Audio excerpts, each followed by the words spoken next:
Ladies and gentlemen, this podcast, truly one of the most unusual ever recorded, contains dribble, slang, and frank discussion of subject matter which under no circumstances should be heard by small children, persons with a heart condition, or anyone who is upset easily. If you are such a person, or if you're the parent of a very small child in the room, we urge you to switch off your streaming device now. Hey, Jen. Hey, Cam, how are you? I'm fabulous. How are you? I'm doing well, too. Good. Woo-hoo. Woo-hoo. Hey, you know what? What? We have been getting some really great reviews on iTunes. We have. Can you believe it? No. Oh, I can. I think we're pretty cool. It's just taking a while for people to catch up and think we're cool, too. Anyway, here, I'm going to read some names off. They've been really great. Let's hear it.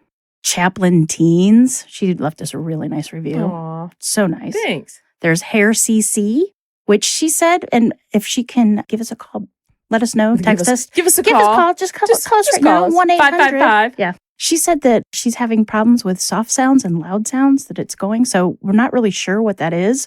If it's the way that we speak, if we need to be more monotoned, or if it's actually something with sound quality. We don't know. Let us know by email at ourtruecrimepodcast@gmail.com. There you and we would love to hear exactly what's wrong. We can try to fix it. We're pretty, not smart. Yeah. And there's Modern Mind Old Soul. Mm-hmm. Left us a great one. Mm-hmm. Two Girls G or G. Two Girls G. G. Mm-hmm. Like the karate suit. Nice. Mon Kel 75. Mm-hmm. Snow Penny. You sound like Gibby from Trick Cat. Snow Penny. Bethy 49. Mama Jen 577. And no, that's not mine. Nope. Mine is Build Me Up, Buttercup. It's one of my favorite songs. It makes me so happy. Baby, Just to let me down and most me around and the most of all, worst of all, whatever.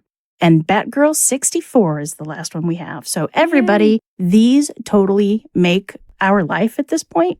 So please leave us a review on iTunes or wherever you can leave a review. It's totally cool. And we get so happy. It really does. You're having a little down thinking, what's it all for? No. And it just makes you go. Makes me happy. It does. Happy, and so thank you. Not only leave one for us, but for all of your other favorite podcasts. Yes. And if you're going to leave one reviews, reviews, if you don't like us or if you don't like other podcasts, just go. Just move it on down the line. Move it on. There's no need to be mean. Constructive criticism. Constructive criticism is awesome, and we welcome that. But Hair CC. Yeah. Had a, Yeah, we want to know what's on. Exactly. Lord knows we've had problems with audio in the past. But if it's the way we speak, we tend to not be monotone. We're very excitable. We do the SNL. Hi, how you doing? I do like rice. Just let us know what's going on. It's true. We'd love to hear it. So constructive criticism, yes. Just being plain mean and stupid, no, we'll make fun of you.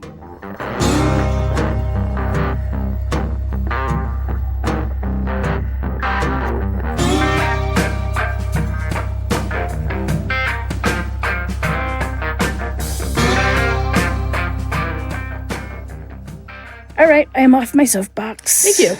I'll wait till you get off the box. Here, let me give you a hand. There you go. Did you fall? I fell. Of course you did. That's par for the course. These damn flats, they're too high. But anyway, you got something for us this week? I do. I'm going to try to stay calm here.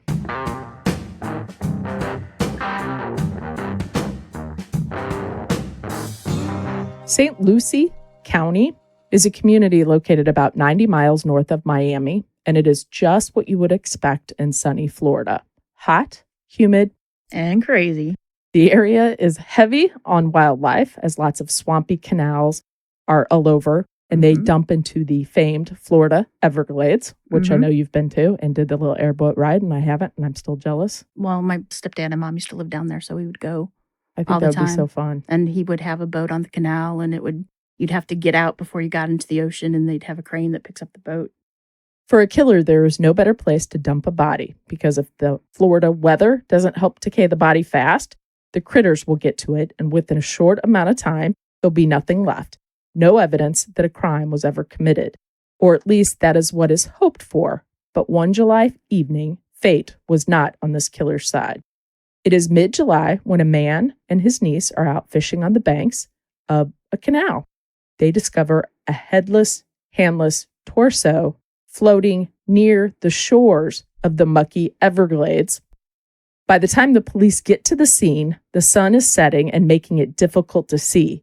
But what they can tell is that a violent crime had been committed. There were a few signs that indicated something rather peculiar with this crime situation. The body was believed to be female, but with no head. They couldn't be sure.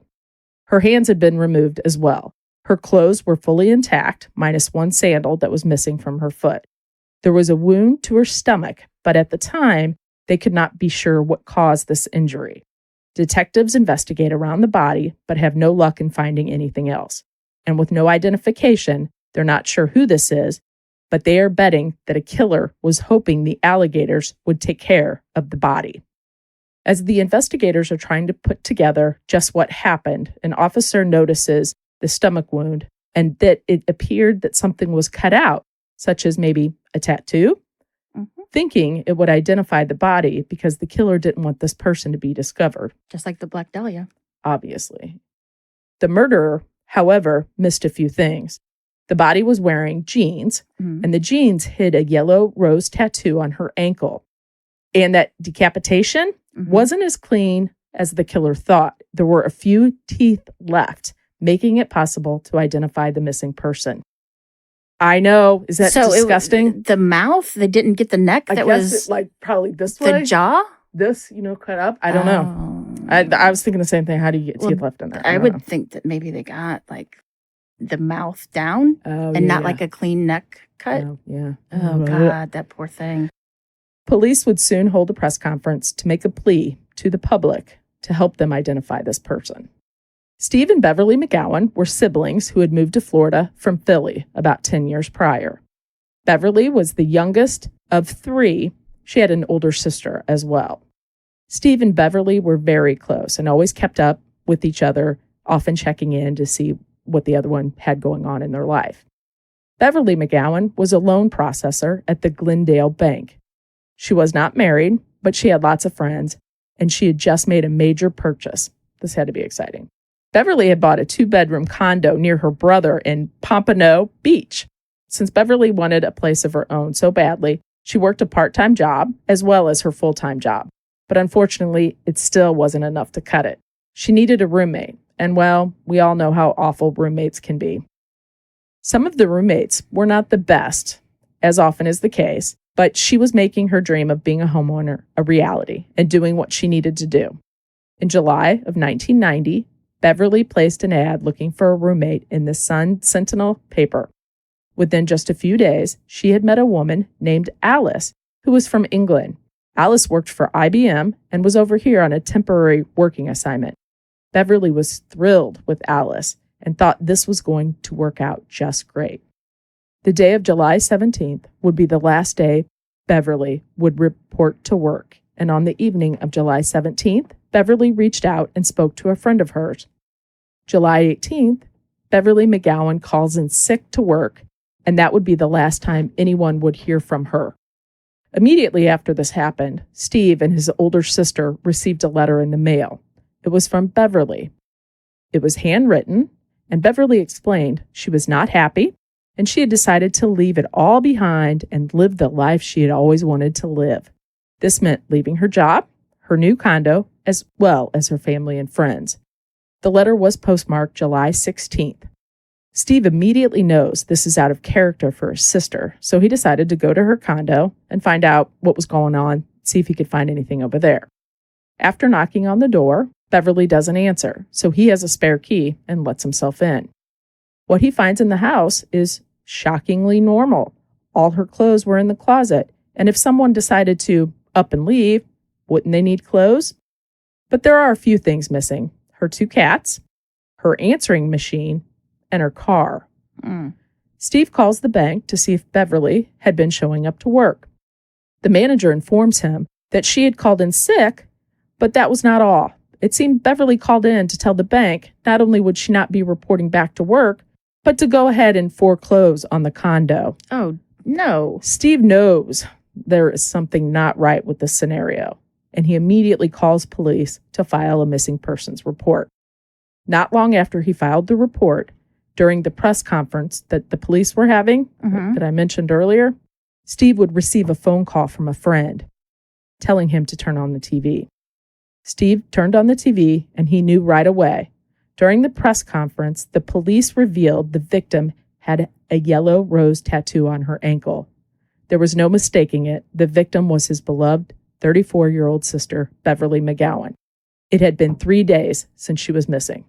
Steve went to the police station to talk to authorities, and while he was there, police asked him if Beverly, by chance, had a tattoo on her stomach. Steve says, yes, she did. It was the bunny Thumper from Bambi.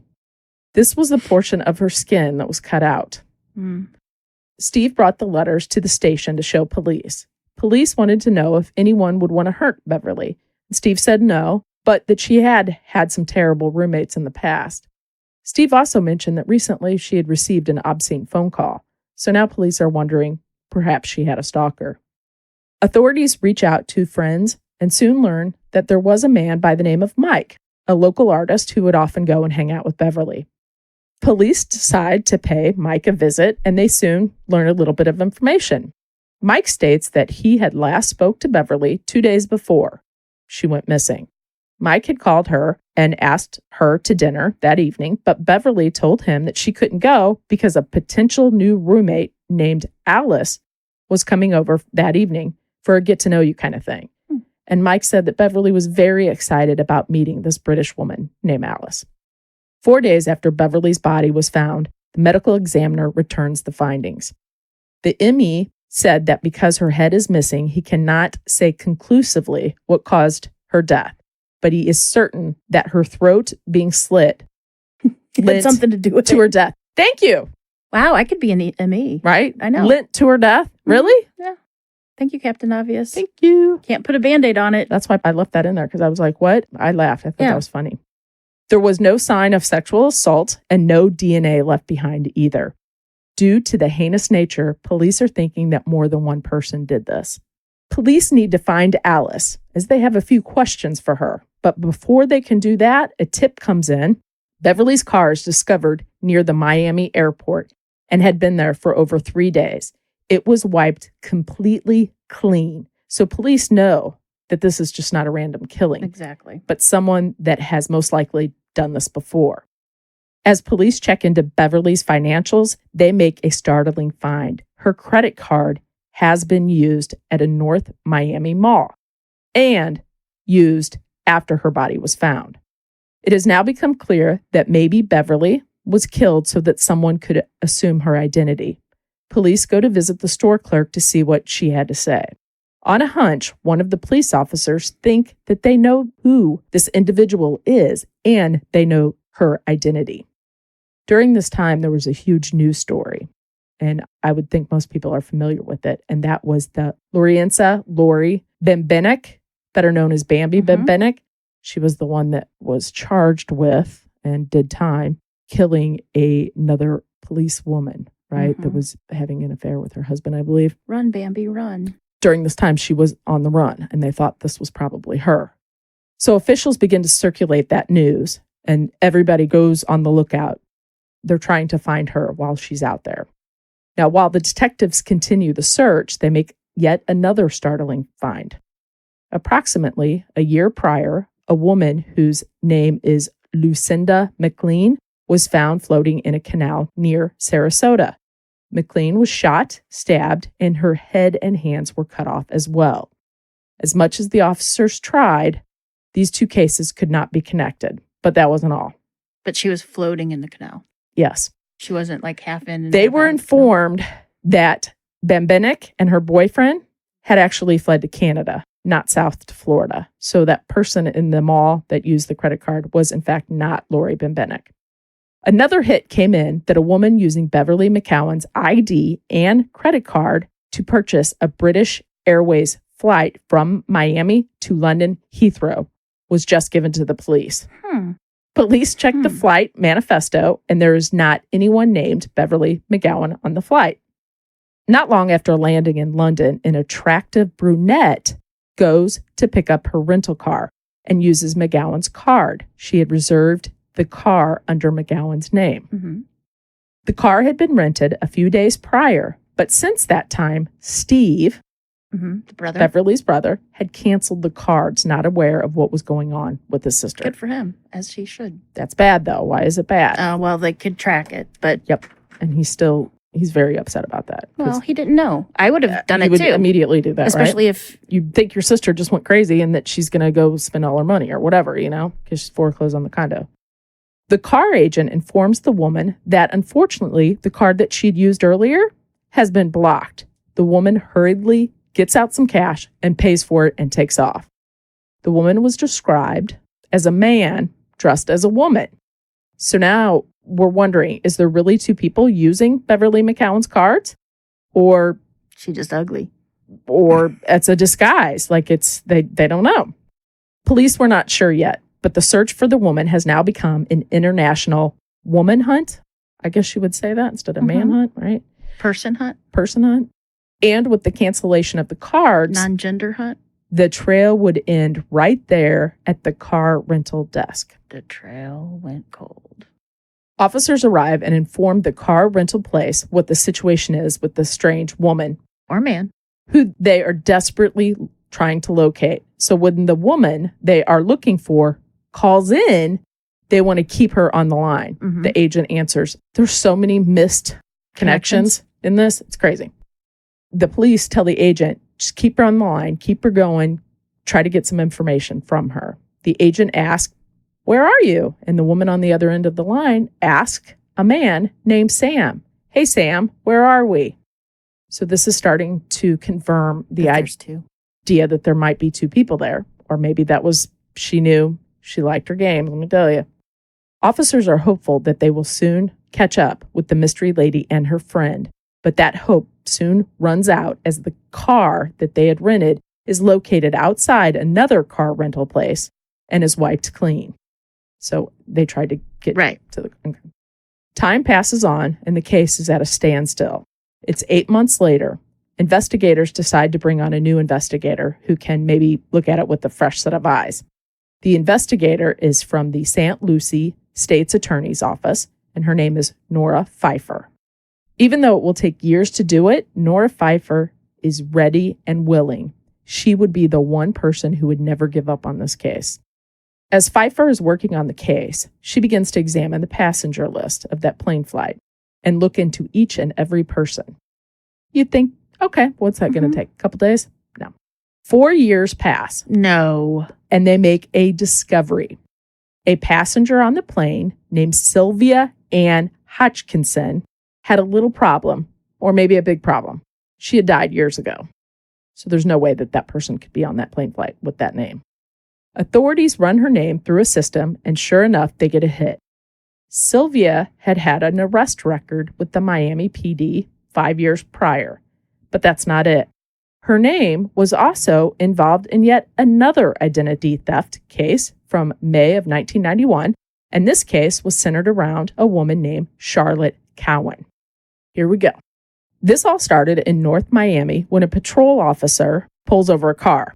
When the officer asked to see ID, this is legit, you can't make this up, he was presented with 3 different IDs. Oh, They were good. Sylvia Hodgkinson, Mm-hmm. here's a new one, Elaine Parent, and Charlotte Cowan. The officer had pulled her over when he noticed that the tags on the car seemed a little off, a little fake, a little, faked. Correct. Yeah. The officer took her into custody and she was released the following morning, only to disappear. Well, of course. She's slippery. Little side note, subsequent investigations after this showed that she next surfaced in New Mexico. She was running a restaurant. A year later, she was back in Florida, claiming to be South African and was penniless. There was some rumors or whatever flying around that she was hanging out in a homeless shelter. Charlotte was? AKA Charlotte Alice. Sylvia Alice. Well, but she was homeless as Charlotte. I don't know. Just curious. In 1992, even as the Florida police were looking for her in connection with Beverly's murder, Elaine Parent, under another identity, filed a civil negligence suit against the state of Florida after she slipped and injured herself in a restaurant. She won. She won. Good. but the police would never confirm how much money was awarded to her in damages. 1994, she disappeared altogether. For now. Right. So let's go back to Charlotte Cowan. Mm-hmm. So we have Alice with Beverly, then Sylvia, Charlotte, and Elaine. Yep. And now we're going to go back. We're going to go back to Charlotte because Charlotte is going to kind of provide. Now, Elaine was before Charlotte, though, correct? That was one of the 3 IDs that she pulled over. Gotcha. That's why police reach out to Charlotte, because she was, after this, was one of the 3 IDs. So police reach out to Charlotte Cowan, and she has quite a story for them. Oh, so she's still alive. Yes, exactly. And the skin of her teeth, let me tell you. It seems that Charlotte Cowan received a letter in the mail telling her that she had a summons to appear in court. It seemed that Cowan had failed to return her rental car, and when she did, it was late. It was also missing its original car tags that had been swapped out with another tag that did not belong to that car, hence the car that was pulled over with the goofy tags. Right. Cowan was being charged with petty theft for that incident. The only problem was that Cowan claimed that she had never rented a car or swapped tags on an auto. Oh, nice. Ever. Furious, Charlotte Cowan reports to the court to maintain her innocent, kind of throw a fit about all of this. And she actually didn't even need to get too far with the judge, because the officer that had pulled over the, quote, Charlotte Cowan, Elaine Parent person that night stood up and said, "That is not the same woman I pulled over." So then Cowan, thinking on a hunch, said, "Can I ask you, did that woman have red hair?" And the officer says, "Why, yep, she sure did." Charlotte Cowan knows exactly who the woman is, and it's a doozy. So Charlotte begins to tell officers the story.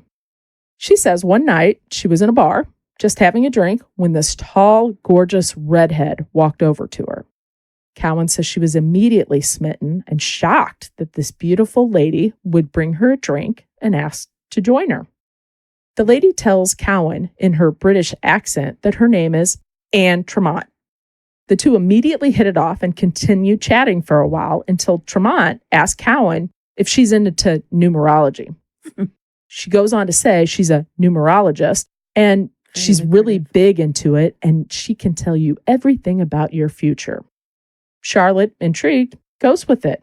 Tremont says she just needs a few things, like your phone number, your birth date, your social security number. Mm-hmm. Mm-hmm. Those are all numbers. They are right. She is a numerologist, the collector. Right when this was all taking place, a man enters the bar, and Anne tells Charlotte that that's her brother and that she needed to leave. She stood up and left. So the two women actually went on a few dates, and Charlotte Cowan said that she met Anne's brother. Nice guy, nice lady. But, it didn't go too much farther. And so they ended up going their separate ways and really didn't see each other or talk again after that. Until a strange visit to Charlotte Cowan's house several months later. So Anne shows up. She has a wig on. She's panicked. She's going on and on about her family being after her. She says that she needs a new identity. Her family is relentless and they'll never give up. And the only way she can do this is to get a birth certificate and assume somebody else's identity. So she starts begging Charlotte for her birth certificate. No, and she did. Oh, Charlotte. Oh, Lord. She started saying no at first, but Anne would not give up. And she honestly just wanted to get rid of her. So she gave her birth certificate. No, there's other ways to get rid of her. Thank you. Jeez. Gave her birth certificate. A few weeks later, a note arrived in the mail for Charlotte, and inside was her birth certificate. Well, of so course, she did get it back. But you don't need it any longer once you get all the IDs. Exactly. Hence all that other stuff. I would never even give you the tags, all that stuff. My gift certificate. I wouldn't give you a gift certificate either, but I wouldn't give you my birth certificate either. While the charges were dropped in the Charlotte Cowan case, Nora Pfeiffer, that's the investigator, pulls the file to take a closer look at it. A name immediately jumps out at her. In the Cowan file, Anne Tremont had yet another alias that she went by, Sylvia Hodgkinson. So Anne Tremont, the redhead who stole Charlotte Cowan's identity, is the same person as Sylvia Hodgkinson. Not the dead one. Who stole Beverly McCowan's identity. So now they're starting to see, could Beverly's potential new roommate, Alice, be the same person as Charlotte, Anne, and Sylvia? I'm guessing it is. State Department dives in, takes a closer look. They soon learn that Sylvia Hodgkinson is also known as Alex Hart, Charlotte Dark, Brett Tremont, Anne Tremont, Elaine Haviland, Victoria Dark, Sue Hodgkinson, and many, many others. But there's one name that keeps coming up with all of this, and it ends up being her true name, and it is Elaine Antoinette Parent, a 54-year-old Bronx native. Parent had been arrested in the mid-1970s for shoplifting. During that arrest, she just so happened to be fingerprinted. They compared those fingerprints that were taken from that shoplifting arrest to the person that was using Charlotte Cowan's name, who was arrested with the faulty car tags. And they, in fact, match. They are the same person, Elaine Parent. It's now been 6 years since Beverly McCowan was murdered. Police now have a name and a face, but they needed to find her and reach out. But, in fact, she would be the one to beat them to the punch and make the first contact. Ooh. In 1998, a postcard came into the sheriff's department. It was signed, "Best Wishes, Your Chameleon." On the card was a self-portrait painting of herself that she had sent to police. She had aged it even, made her look older than she was. It looked terrible. It looked like it was done by a third grader. But well, some people aren't artistically inclined. Right. The nickname was apt as she stole the identities of her victims and was found to have used Beverly's credit cards after she killed her. She also scoured graveyards for names and dates of birth and stole the information of these potential people. Police are trying to come up with some things that they missed. They're trying to maybe discover something that they maybe overlooked. So they decided to go back and take another look at those letters that Beverly had written to her brother and sister, and they did an electrostatic document analysis. This is the same test that we talked about with the Debbie Smith case. The test looks for other imprints of letters or notes that were left behind prior to that one. So it's raised above, right? Mm-hmm. The test revealed that there was a note written by what was presumably Elaine Parent, and it was a note to a woman or lover in London, and it was very threatening in nature. It was rage-filled and written in almost like a manic state. Mm-hmm. Police were able to identify and locate the woman that the letter had been written to in London.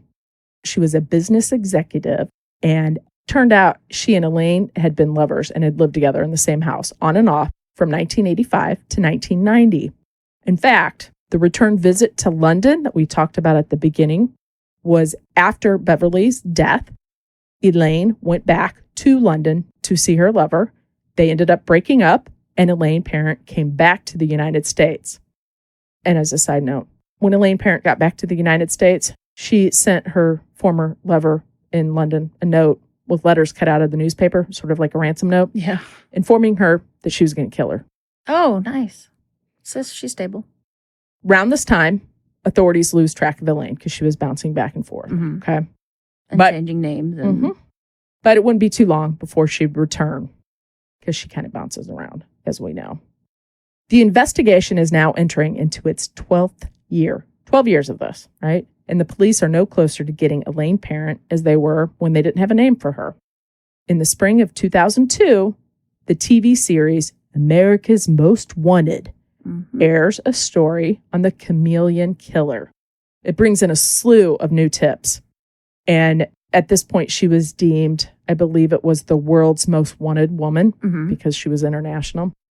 One of these tips that came in was from a caller claiming to know who this person was, and that, in fact, they lived by her. It was a neighbor. They were claiming that they lived in a condo near Panama City, Florida. So police called the local authorities there and asked them to go just check it out, because they're trying to follow up on every single lead. It's a bit after 3 a.m. when the Panama City police begin knocking on a door. An attractive, middle-aged brunette answers the door.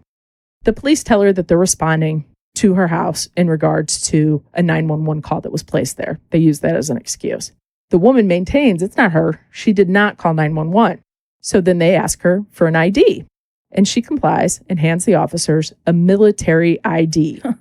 Darlene Thompson is on the ID. Officers are confused as this photo looked nothing like the photo that they were presented with of Elaine Parent to make the ID visually. The officers apologize for the disturbance, but say that they're looking for someone and they needed to rule her out, and just to make sure everything's okay, would she go ahead and come down to the station with them? She's not happy at all. Of course not. Right? 3 a.m.? I wouldn't be either. She's not happy at all, but she agrees to go with them and ask if she can at least get dressed, get her purse, all her stuff Fake together. IDs. Yeah, all her Birth IDs. certificates. As she leaves the officers, they're standing at the front door. Goes out the back bathroom. One of the officers asked to see that military ID. Hey, let me see that ID.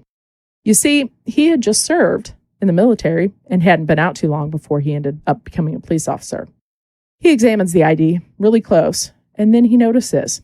He points out that the ID should have a stamp in it, as so often the driver's license do, and it's not there. He thinks that the ID may be fake. Darlene Thompson. As the officers are standing there, realizing all this and thinking, oh no, this could be her. Back door. A shot rings out from inside the home. Oh, took the other way out. The officers rush in and find Darlene Thompson, a.k.a. Elaine Parent, in the floor, lying in a pool of blood from a self-inflicted gunshot wound.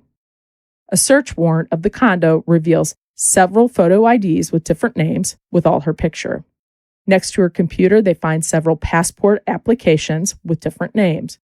Her computer is confiscated and is revealed to have software on it that allows regular people to make fake IDs. They open regular people?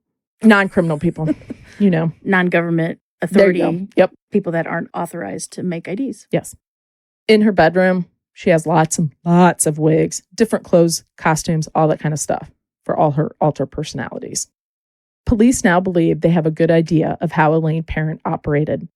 She would pick someone out that she believed she could get to know and use their weakness against them.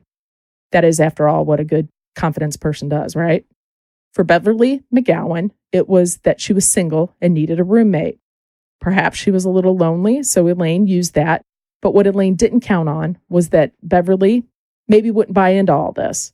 Authorities kind of think that Elaine Parent did the numerology routine with Beverly, but Beverly worked in a bank, remember? So she was a little bit more familiar with theft and fraud than, say, a layperson might be, right? Right. Especially back then. Police can only speculate as to what exactly happened since she killed herself and took all her secrets with her.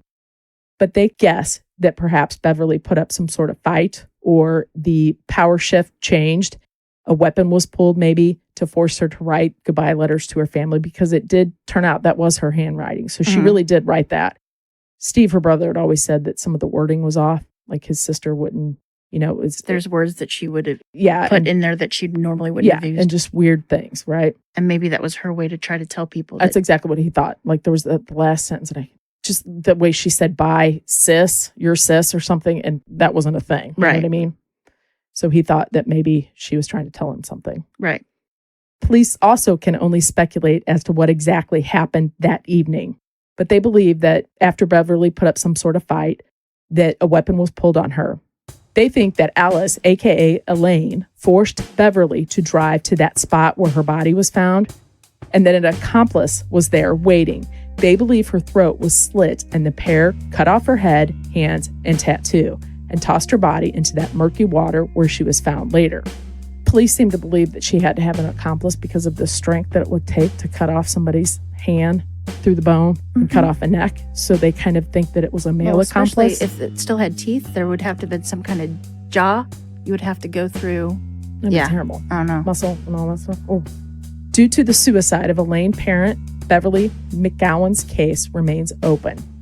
All of Elaine Parent's secrets died with her that day she killed herself. Authorities have been unable to tie her to other homicides, but believe that it probably is possible. That's it. Oh, I would definitely think she had more. People would have come forward with identity theft problems. Well, they you would don't be know, able to, like, depending on how she did it. You know what I mean? But you would think that she would have all that information still in her computer too. But I don't know. I don't know if you would though, because you wouldn't want to be tied to it. But even if you delete it, it's still on your computer. But I don't know how the computers were then in 92, if they would still have the memory that they had today. I think they would, but I don't know. I don't know. I don't know either. Yeah, I would think she has a lot more Well, crazy that one people. body that was found shot and the heads and hands removed Right. in Sarasota. I mean, that's an unusual way to, you know what I mean? That's not for that same area nearby, but they couldn't connect it. Right. That's not to say that. And those are the bodies that were found. But Think about the ones that aren't. Okay, so, the ME claims that she definitely died of a neck wound. No, it Obviously. wasn't. She didn't die from it. It contributed to her death. to her death. I'm assuming, and I could be wrong, but I'm assuming they probably shot her first before decapitating her. And that's the other thing. Because of the head, they can't and that's why he tell. said that. I left Right. that part out. But that They was would, she part would of have it. had to have been Like, because they shot her in the head and then just took her out to do the, because I could not imagine trying to decapitate somebody while they're still alive and fighting you. I mean, there's the videos that you see online of. And there was something else that was just, and I left this part out. at the Jennifer, end. if I die, okay, and the police do an interview about me. I'm gonna say you lit up the room when you walked in. No, this is even worse. I was like, this is horrible. So there was like a police lady or something, and they were saying that, they at first they were trying to figure out why Beverly would be murdered because, she wasn't rich. She wasn't that good looking. In fact, she wasn't that pretty at all. And I'm like, oh my, seriously, that is terrible. Why would you say that?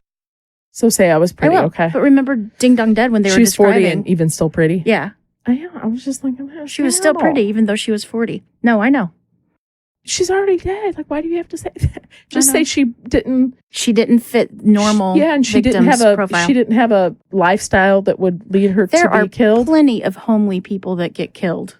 Damn pretty. Of course. Thanks. I'll lie. That's what Shame I'm saying. that woman police officer. Shame on her for saying that. And her brother Steve is like, I think he thinks that this would have been not knowing, and he canceled those cards, which Right. they could have kept a track, like exactly Right. where, and not letting her know. But I that would they have knew thought the that. exact same thing. I mean, if Because you don't think that your sibling has been brutally murdered. I know. Of course that doesn't. You're like, what the heck did they do now? Like, where are Right. they? Or whatever. or if I cancel her cards, she will have to call me for money. Or Yes. she will have to do something for money. Yes. So that was his thinking, I'm fairly certain.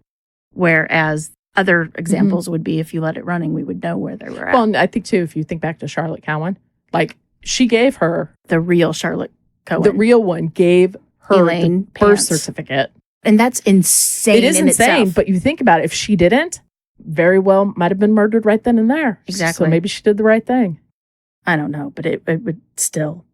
Well, I just like that numerology.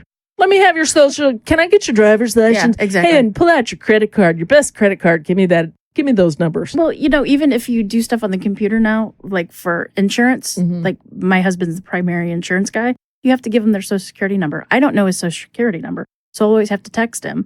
And he'll text me part of it, and then he'll email me part of it. Like he won't even put it on the same I thing. know, I'm just like, if anybody wants to be Cam, here you go. You can have it. You can- My life is not that great. Trust You can me. have all the debt, all of it. Yeah, Take it all. exactly.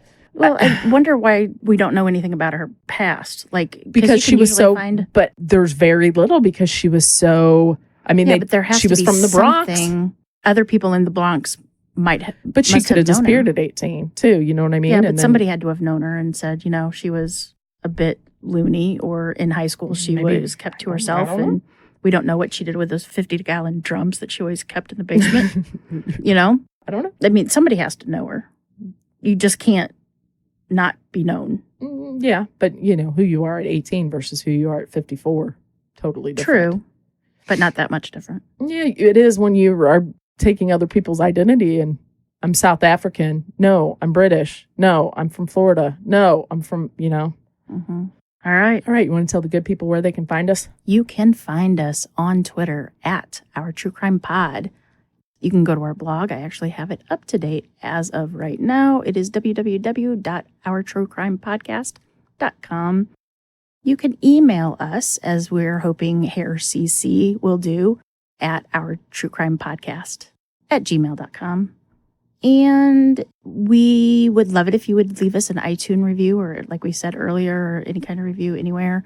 Call us, email us, do whatever you need to do. Let us know that you love us. If you don't have love comments, us, like on cases and things, like things that we don't think about, I would love that. I'd love Yeah. for you to put your 2 cents in and let us hear what you we think. are on Facebook. So we have an actual page, and then we have a discussion page where actually we don't really do a lot of discussions. It's just kind of like fun talk right now. This one of the posts had like 163 looks or whatever, and not one person commented. And I'm like, let's talk, people. Let's talk.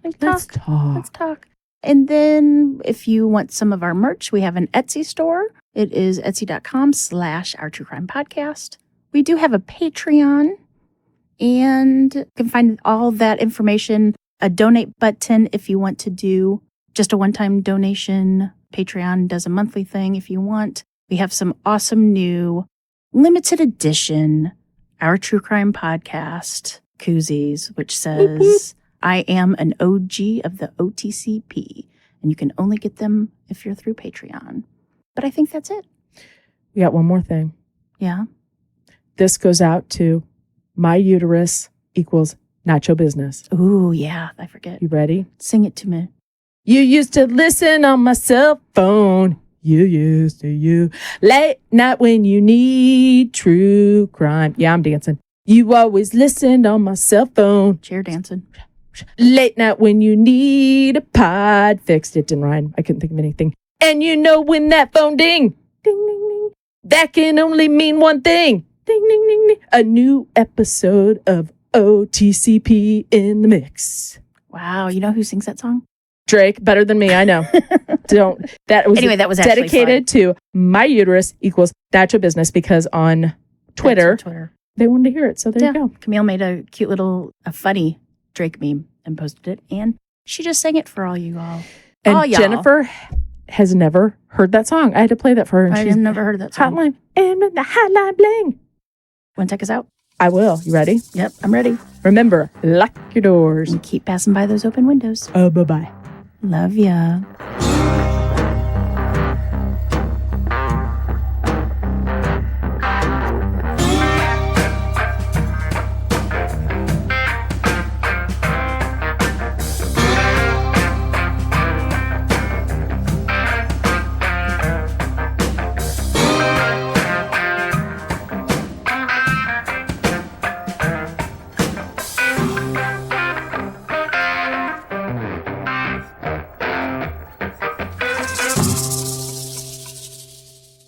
Hey, Jen. Hey, Cam. How are ya? I'm fabulous. You're fabulous? Yeah. Okay, that's new. That was terrible. Yeah, it was. Okay. I told you I'm tired, man. Mm-hmm. All righty. Wow, that was loud. Sorry, Sarah CC. Sorry, See, Nico. it was really loud. Yeah. And then I went really soft like that. So I get it. apologize. Yeah. If that's what you're talking about, Hair CC, we'll change it. Mm-hmm. You do? Mm-hmm. I do. Yep. Did I hear that right? You do. I did. Did. Done. Do. The da You said is all I got to say to oh, Lord. you. Do. The da. Okay, sorry. Is that by Sean Cassidy? To do run. That's the do run. Run. That was the Police, remember? Oh, yeah. What's the do run? Is that Sean Met Cassidy? him on a Monday and my heart stood still. The do run. Sean Cassidy sang about a boy? Well, that was a remake from a song from the 50s. Okay, I got you. This was all for Nico's pleasure. Love you, Nico. It's ribbed for your pleasure. I was going to say that. Did you know that? That is exactly what I was thinking, and I was not going to say it. Okay. We love you, Nico. Oh, by the way, I still have the box. I'm going to try to get it out today or tomorrow. I waited. Jennifer's going to send you her box. I still got that. Not the cherry that it came in, but I still have the box. Anyway, sorry. You're a pervert. I know. Sorry. It's okay. I'm moving this too. Just trying to get closer. Get a little closer. Get a little bit closer. Now don't be shy. You can get a little closer with Arid Extra Dry. Oh, Remember that commercial? Yes, I do. I'm like trying to keep my voice even, and that's not me. Well, so I'm just going back to me. I'm going back to me. I it. gotta be me, Nico. I gotta be me. I got to be me.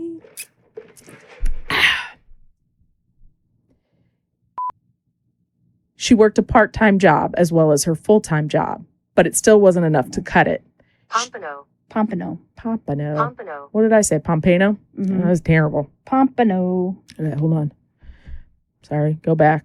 She had bought a 2-bedroom condo near her brother, and it was located in Pompano. Pompano. That's terrible. Pompano. Pampa? No. Right. Somebody I knew was asked if she had a tattoo, and she goes, "Would you spray paint the Taj Mahal?" Taj Mahal is notoriously stinky on the inside because it's hot. So that's what I think of. Okay, sorry. Police need to find Alice as they have a few questions for her. But before they can do that, a tip comes in. Beverly's car. Just a tip. Just the tip. Okay, just the tip. Even though it will take years to do it, Nora Pfeiffer is ready and willing. She would be the one person who would never give up on this case. Never gonna give you up. Never gonna let you down. Never gonna turn around and desert you. Okay. Cut your head off. What's that? I was trying to think of that joke. What's the what does a lesbian bring on their second date at U-Haul? A U-Haul? Yeah. In 1998, a postcard came into the sheriff's department. It was signed Best Wishes. I want to say breast wishes. In October we can.